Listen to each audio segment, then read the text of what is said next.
Thank you, Madam Toastmaster. Good evening, everyone. I would like to just share my screen before I start. Give me a second.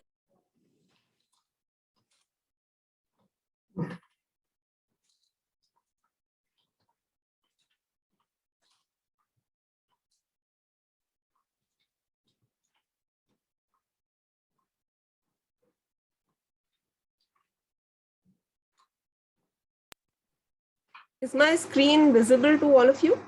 Yes. Okay, great. So good evening. Today I will be summarizing the book Make Time, How to Focus on What Matters Every Day. The authors of the book are Jake Knapp and John Zeratsky. They are both IT buffs. They are ex-Google. And in Google, they were working on improvising products like Gmail, YouTube, and Hangouts. Pretty addictive kind of products. Now, what Jake and John clearly say, more as a disclaimer in the book, is that they are no great people like Elon Musk or maybe Tim Ferriss. They are not superhuman beings. They are fallible just like you and me. You know, we are always getting distracted by things, and so were they. So what they decided was they would try out various means, and they did a lot of experimentation on a lot of employees, both in Google and outside. And they came up with a few methods.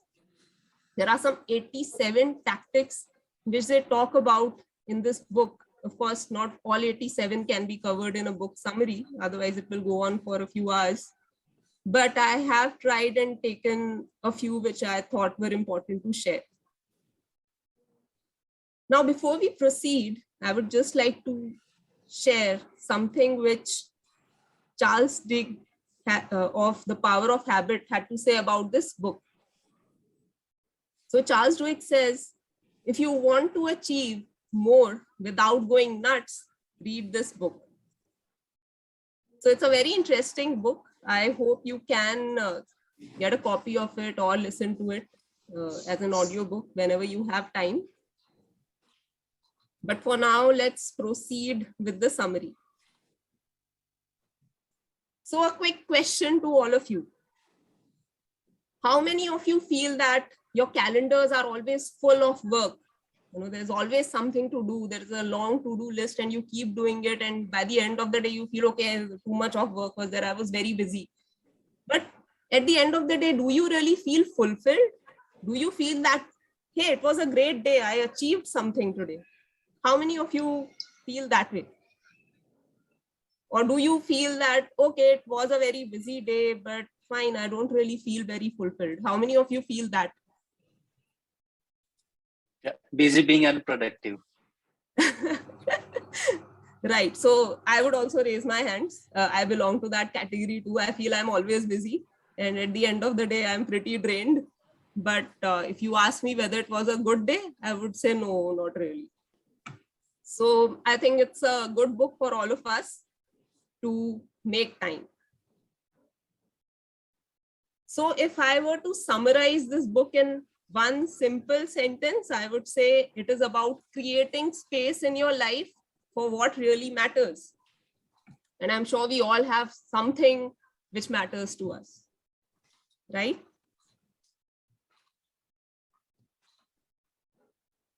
So now these authors say that there are two biggest time wasters in our lives: the busy bandwagons and infinity pools. So what are these busy bandwagons and infinity pools? Coming to the busy bandwagons. Now, I think a lot of us have this fear of missing out on either information or work, right? We keep checking our emails every 5-10 minutes. And maybe there is a to-do list which we work on. Okay, I have to finish this by this particular time. And then you get another email and then you try to immediately or as soon as possible respond to it.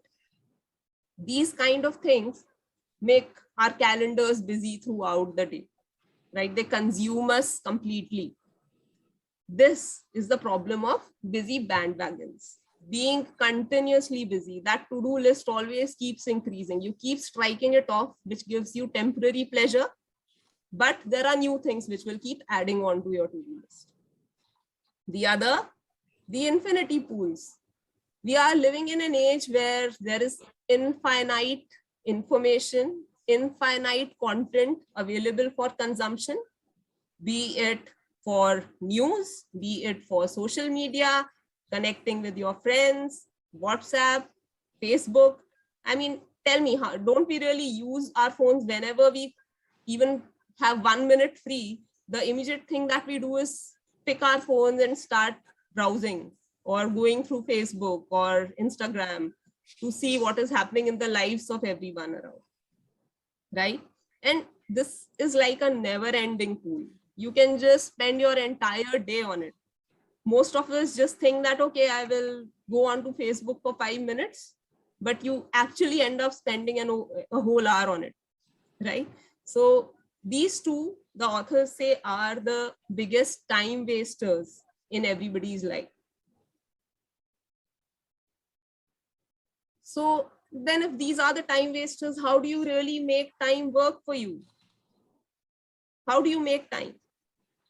They give us 4 steps, 4 very simple steps. And they say, if you practice these every day, you will have more fulfilling days. You will find more time available at your disposal, and you'll be able to do the things you really want to do.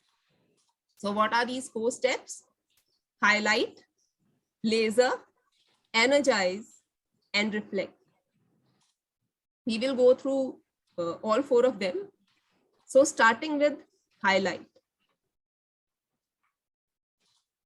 So in your to-do list, when you plan your day, I mean, I also plan my day. I write down all the things which have to be done. So there's a pretty long list. But do we ever decide that, okay, in this day, we are going to focus on this one particular activity and I'm going to set aside around 90 minutes for it? Do we do that? I never used to do it until I read the book, and after that I did practice it. So it's a very interesting thing. And honestly, once you start practicing it, you will find that at the end of the day, you will feel more satisfied about the way you have spent your day, because you know that for today, I'm definitely going to be achieving this particular thing. This is going to be my highlight for the day, and this has to be done every single day. So how do you choose your highlight of the day? There are 3 ways in which you can decide what is going to be the highlight of your day. One, it could be the most important thing to do. So for example, I have a board meeting tomorrow and I know that I have to complete the investor presentation today. So that is going to be the highlight. I mean, that is non-negotiable, right? I have to do it. So I know that I have to set aside at least 90 minutes of my day to do it. If there is nothing pressing on your calendar, which you need to dedicate 90 minutes to, you see that you have enough time available with all the other things, you can choose a highlight which is meaningful. Now, what is really meaningful to you? It is not something which may be very pressing from a job front. So for me, it could be maybe writing a poem, something which I don't really set out time for because it's not urgent ever. But it is something which makes my life more meaningful. For you, it could be going for a practice session of badminton or anything else, anything which makes you feel meaningful. So that could be the highlight of your day. The third way of selecting your highlight is what gives you joy. So for me, it could be spending an hour and a half with my daughter. We just play with her, go to the garden with her, or go to the library with her. For you, it could be spending time with your family, or going on a date, or going and meeting old friends. So anything that gives you joy. So that can also be your highlight of the day. So these are the 3 basic principles by which you can choose your highlight. And now that you have chosen, you have decided that, okay, for today, this is going to be my highlight. What do you do with that? Coming to the So that's where come the tactics for your highlight. You are sure that this is going to be something I'm going to focus on, but how do you really ensure that you're doing it? So the authors say that it is very important that you write it down. Okay, if you are actually making a note of your highlight, the chances of you completing the highlight increase significantly. So always try to write down the highlight. Second, block your calendar. So you have your calendar available in front of you. Just strike out any 90 minutes out of that and dedicate that time to your highlight. Decide that this time is going to be focused on this highlight and this highlight alone. And I'm not going to do anything else over here. Batch the little stuff. So we are not saying that this being your highlight, that is the only thing you will do in the entire day. That is just not possible. You have a lot of other things which also have to be done. So the authors say that to complete those things, like maybe checking your emails, responding to them, completing your smaller meetings which are there. So they say that you should batch the little stuff, dedicate another maybe 2-3 hours and just decide that within this time period, I am going to take care of all the other stuff. So you're batching it. It's not that every 10 minutes you are checking your mails, you are checking your meetings and all of those. Another tactic is to say no. Something which is very difficult, doesn't come as a default to us. If somebody tells us, hey, can you please give me 10 minutes? I want to discuss something with you. And if you find that, okay, there's nothing very pressing on your calendar, you might just say, okay, yes, sure, I'll go ahead, and what happens is you get completely distracted, which is something which you cannot afford if you want to focus on your highlight. So during those 90 minutes, you have to ensure that you don't bring in anything else, because even a distraction for 1 minute is going to take away a good 10-15 minutes of your time to focus back on your highlight. So it is important to say no. Now, once again, I would like to point out that these are only some of the highlights which I am highlighting over here. There are some in total 87 highlights across these 4 things that they ask us to do, which we cannot cover in a summary. So I am just pointing out the most important ones which I thought will work. They also say that some of these tactics may work for a person, some may not work for another. So it totally depends on what really you want to go ahead with, and you have to keep doing trial and error. So this is for the highlight. Now you have chosen a highlight and you have set aside a time for your highlight. Then comes the second step, which is of laser focus. How do you focus? How do you ensure that in those 90 minutes, the only thing that you are working on is your highlight? You have to avoid distractions at any cost. Again, I think this section has the largest number of tactics. I am pointing out some of them over here. One which I found really interesting was end your love affair with email. Schedule your email time. As professionals, we are in the habit of constantly checking our mails. Every now and then we keep going back to our Outlook, doing a send receive. As soon as new set of mails come in, we start reading them and then we start reacting to them. Is that not something that we do? I think I do that pretty often. So I assume that a lot of people here would be doing that too. Now what happens is that when you are responding very quickly to other people's mails, you are actually just responding to their requirements. It is not that you are paying attention to something which is important to you.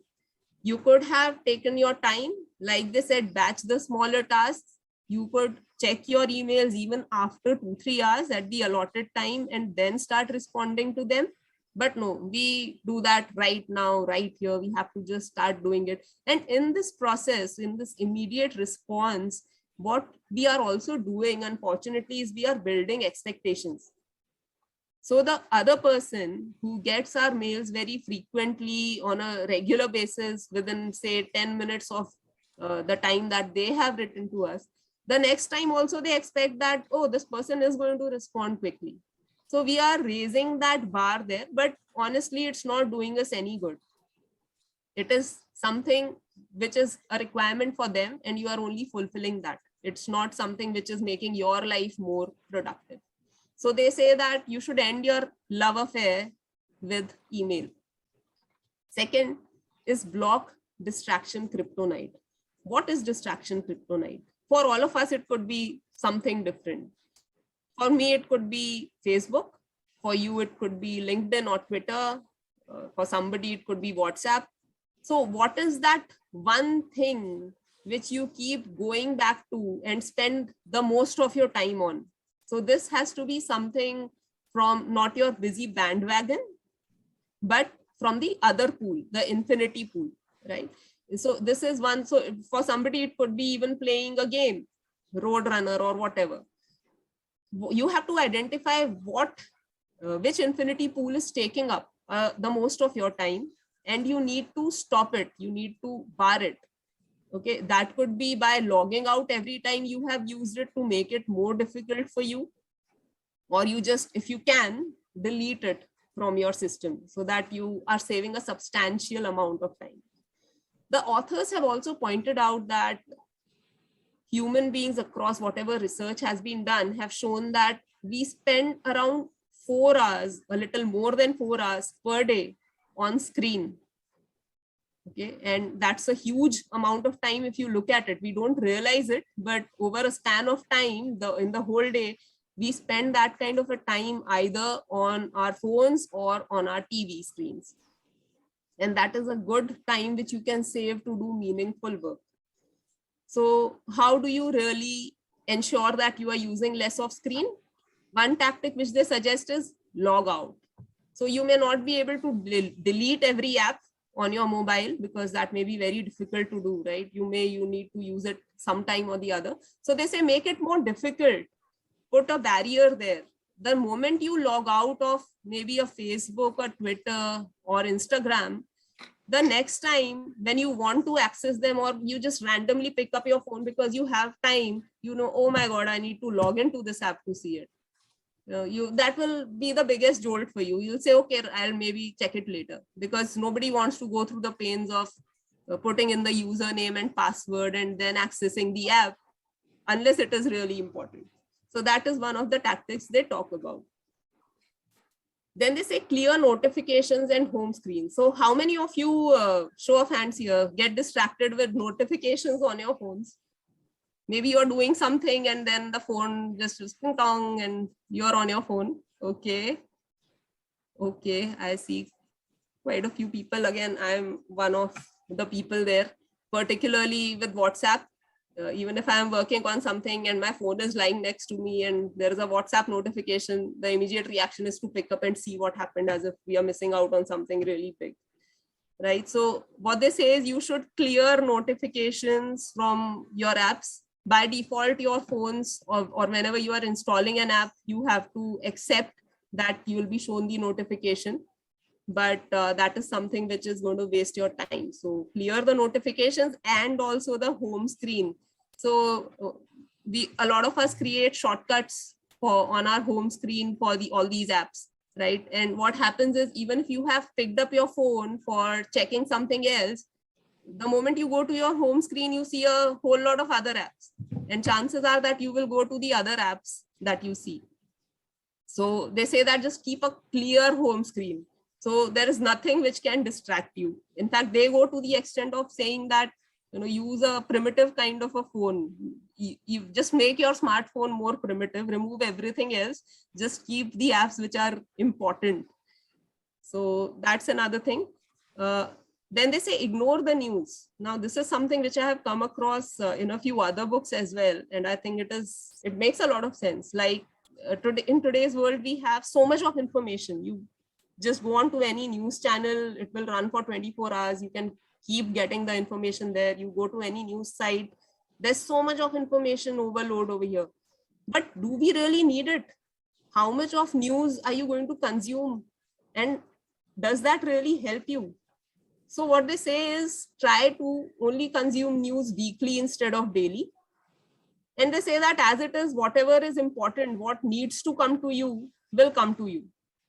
You'll finally, what really matters will some or the other way, it will reach you, that kind of a news. So do not be gobbled up by all the news which is available online.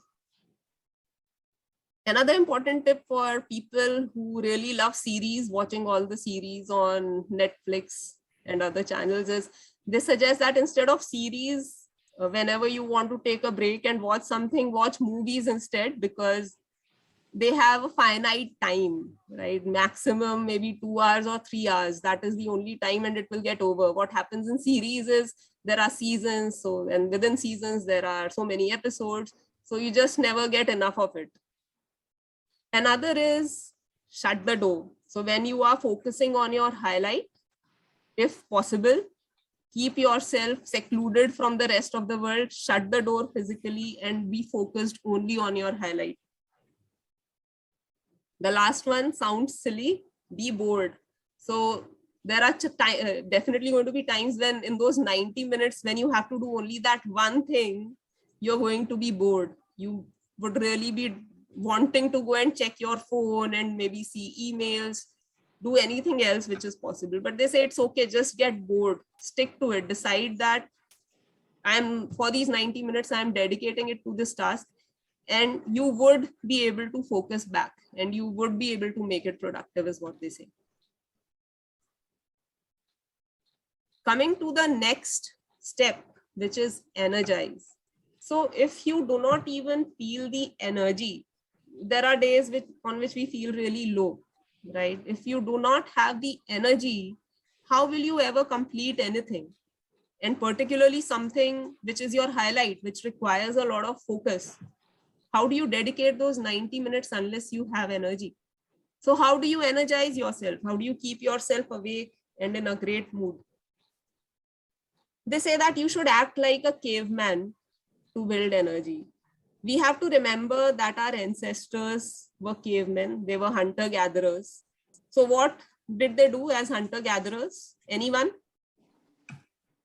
If you could just unmute yourself and say it out. What do you think they did most of the day?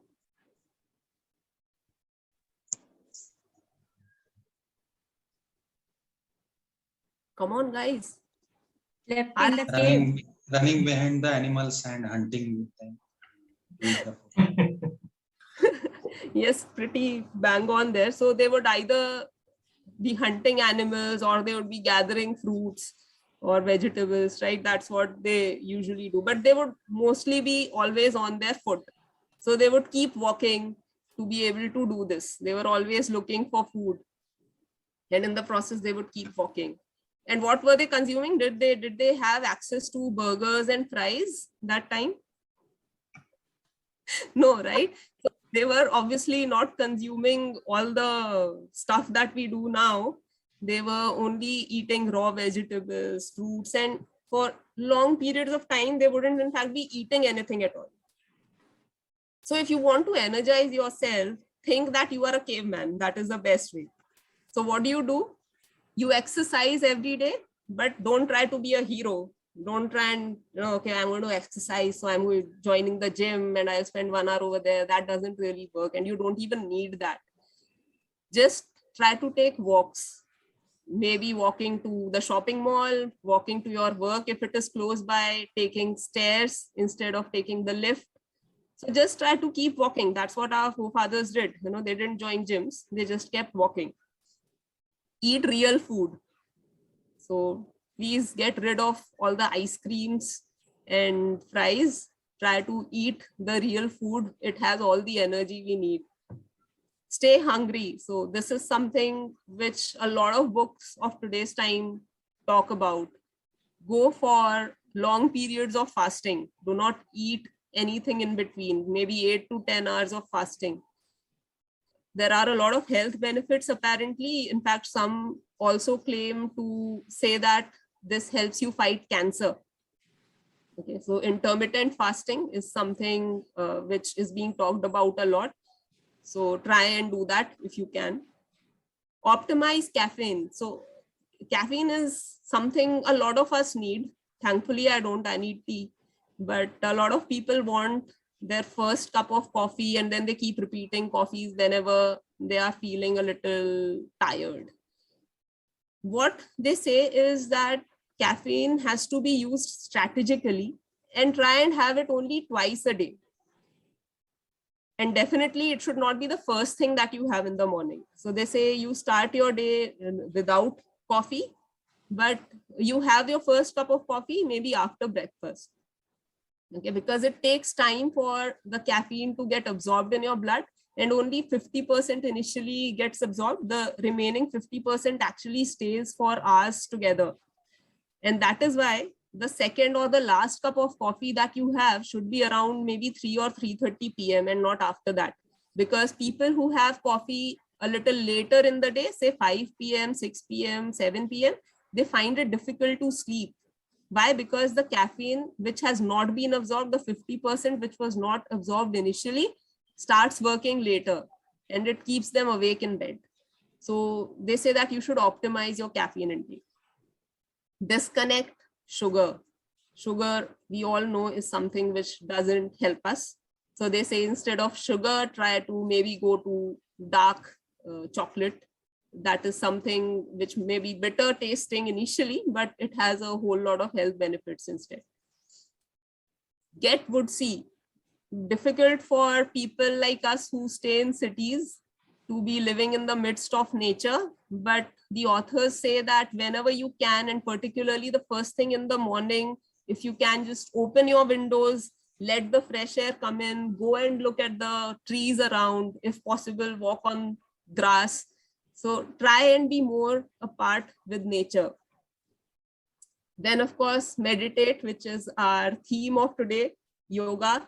If you can, then please start your day with a bit of meditation. It helps you connect your body and mind better. It gives you a super boost of energy. And I can say that from personal experience. The day I do yoga, I can stay awake 2 hours longer. So I'm sure that all of you can benefit from this too. Sleep in a cave.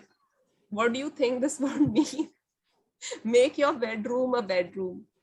So how do we have our bedrooms today? We carry our phones with us in our bedroom. We usually have our TV screens in our bedroom. The last thing that we do is either checking our phones or we put on our TVs. Nowadays, we also have Alexas inside our houses. So what the authors say is, sleep in a cave like our ancestors did. Make your bedroom a bedroom. Take away all possible screens out of your bedroom at least half an hour before you are going off to sleep. They also say that you should dim the lights of your house. If you are the kind of person who finds it particularly difficult to sleep at night, start by the time it is evening, dim the lights in your house, because that is what used to happen initially, right? Before electricity wasn't invented. So it was a natural cycle. By the time it was evening, it would start getting dark. So try and make your house also a little less bright, so that by the time it is night, your body is automatically attuned to sleep. Coming to the last part of it, which is reflect. Now, there are 87 tactics in this book, like I told you. And the authors say that not one size fits all. You may be a night person, you may not be a morning person. Trying to just change that may not really work for you. Though one of the authors was able to successfully do it. He was a night person, but he wanted to become a morning person. So he did a few tactics and he was able to achieve that. But the other one wasn't. So he tried, but he failed miserably. So he said, fine, this is not working for me. So what he did was he used the night time, which he felt he was the most productive in, 9:30 to 11, the 90 minutes he used to dedicate for himself, for his highlight. So the authors say that try out the various tactics which are there. Not everything may work for you, but keep a journal. Keep journaling at the end of every day. How are you feeling after implementing those tactics? So maybe one day you meditated, maybe one day you started walking to office. How did you start feeling? What were the changes in your body or mind? So take notes and track your progress is what they say, because it will take time. And they don't say that you have to keep doing doing reflection for the rest of your life, but do it initially for maybe the first 3 or 4 weeks, so that you are able to come to what works for you. Okay. So that is the last part of the book, which talks about reflection. To close it, here is a quote from the authors: moment by moment and day by day, you can make your life your own. So I hope that after this book summary, you are encouraged to make your life your own. This is now open to questions. I'd be happy to take any questions, any doubts that you may have.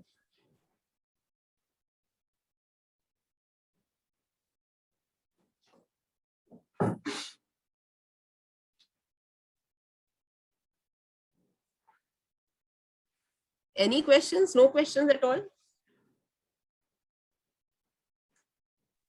Was I that Hi. good or that bad? Hi, Toastmaster Nidhi, Ashwin here. Hi, Toastmaster Ashwin. So first of all, thank you so much for a great book presentation. The summary was really good, and you had structured it in a very, in a structured, organized way that each and every segment was very clear. So I don't have a question, but I would want to emphasize on one point, because recently I have started that, and you luckily touched upon that and explained in a good way. And that is about movies against series. So series is like a long-term commitment that you have to make, because if you have started something, we have that urge to, okay, what is going to come next and what is going to happen in the series. But if it is movie, then within 2, maximum 3.5 years, you stop that commitment. You end that commitment, and the entire journey of whatever is happening in that movie is like, get to know things. So I had recently started this, and it is working very well, and I don't feel that urge to again get my mobile or start the TV. So just wanted to share that it is working very well, and thanks for you to explaining and relating it with the entire concept and explaining the big picture. Thank you so much, Toastmaster Ashwin, for sharing that real life example. Anybody else, would you also want to share? Okay, Meenakshi, I can see your raised hand. Please. Yes, and it's a very recent example. Actually, it's just yesterday. I deleted the Instagram app from my phone because I felt that I was spending too much time on Instagram, and invariably I opened my phone and I used to go on that app, like unconsciously. It just, my finger used to go to that folder. And the other point that you mentioned is logging out. So yesterday I tried to control. By the end of yesterday, like late night, I felt the urge that, oh no, today the whole day I have not been, and maybe I should go. So I kind of gave myself a compensating trick that maybe I'll not install the app, I'll just go through the browser. So I went on Google Chrome and I went to the Instagram page, and it showed me enter your user ID and password.